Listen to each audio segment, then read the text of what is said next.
Tollywood cinema ఇండస్ట్రీలో మరొక విషాదం చోటు చేసుకుంది. హీరో సందీప్ కిషన్ వాళ్ళ నాన్నమ్మ గారు చనిపోవడం జరిగింది. ఈ మధ్య కాలంలో చూసుకుంటే తెలుగు సినిమా ఇండస్ట్రీలో ఏం జరుగుతుంది ఎవరు కూడా అర్థం కావట్లేదు. సినిమా ఇండస్ట్రీకి చెందిన వాళ్ళు చనిపోవడం కావచ్చు, లేకపోతే వాళ్ళ రిలేటివ్స్ చనిపోవడం కావచ్చు, లేకపోతే వాళ్ళ కుటుంబ సభ్యులు చనిపోవడం కావచ్చు. ఇలాంటివి మనం ఎక్కువగా చూస్తూ ఉన్నాం. అంటే ఈ మధ్య కాలంలో సినిమా ఇండస్ట్రీలో ఉన్న వాళ్ళకి ఏం జరుగుతుంది, ఎవరైనా ఏమైనా చేశారా, లేకపోతే హఠాత్తుగానే జరుగుతుందా కూడా ఎవరికి అర్థం కావట్లేదు. చాలామంది చనిపోతున్నారు, చాలామందికి యాక్సిడెంట్లు జరుగుతున్నాయి. అదేవిధంగా కొంతమంది అనారోగ్యం పాలవుతూ ఉన్నారు. రీసెంట్గానే కోట శ్రీనివాసరావు గారిని చూసాం. ఆయన కాళ్ళ పరిస్థితి ఏ విధంగా ఉందో మనందరం కూడా చూసాం. సో ఈ విధంగా పెద్ద పెద్ద వాళ్ళు చనిపోవడం కావచ్చు, వాళ్ళ ఆరోగ్యం ఏదో ఒక విధంగా పాడవడం కావచ్చు, ఇలాంటివి చూస్తున్నాం. సో ఇప్పుడు మాత్రం సందీప్ కిషన్ వాళ్ళ నాన్నమ్మ గారు చనిపోవడం జరిగింది విశాఖపట్నంలో.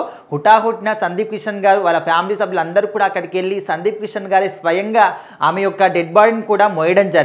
సో ముఖ్యంగా చూసుకుంటే వాళ్ళ నాన్నమ్మ గారు వాళ్ళ తాతగారు ఇద్దరు కూడా మంచి ప్రొఫెషన్లో ఉన్నవాళ్ళు. వాళ్ళ నాన్నమ్మ గారు ఒక ప్రైవేట్ కాలేజీలో ఆమె ప్రిన్సిపల్గా కూడా చేశారు. సో వీళ్ళిద్దరూ సందీప్ కిషన్ గారి వాళ్ళ నాన్నమ్మ గారు తాతగారు ఇద్దరు కూడా మతాంతర వివాహం చేసుకున్నారు. వాళ్ళ కుటుంబ సభ్యులు ఒప్పుకోకపోయినప్పటికీ కూడా ప్రేమ అనేది ఎవరికైనా కూడా సమానం అని చెప్పేసి వాళ్ళిద్దరు కూడా కుటుంబ సభ్యులను ఎదిరించి మరీ పెళ్లి చేసుకున్న తర్వాత అందరూ కూడా కలిసిపోవడం జరిగింది.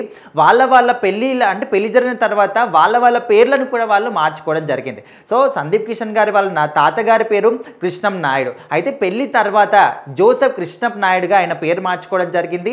అయితే ఇక్కడ వాళ్ళ నాన్నమ్మ గారి పేరు శ్రీపాదం. అయితే ఇక్కడ పెళ్ళైన తర్వాత శ్రీపాదం లక్ష్మి గారు అనే విధంగా కూడా ఆగ్నేశం శ్రీపాదం లక్ష్మి గారు అనే విధంగా ఆయన పేరు కూడా మార్చుకున్నారు. సో ఏదేమైనప్పటికీ కూడా సందీప్ కిషన్ గారి వాళ్ళ నాన్నమ్మ గారు చనిపోవడం జరిగింది. ఆయన మాత్రం విశాఖపట్నంకి వెళ్ళి అంత్యక్రియల్లో పాల్గొనడం జరిగింది.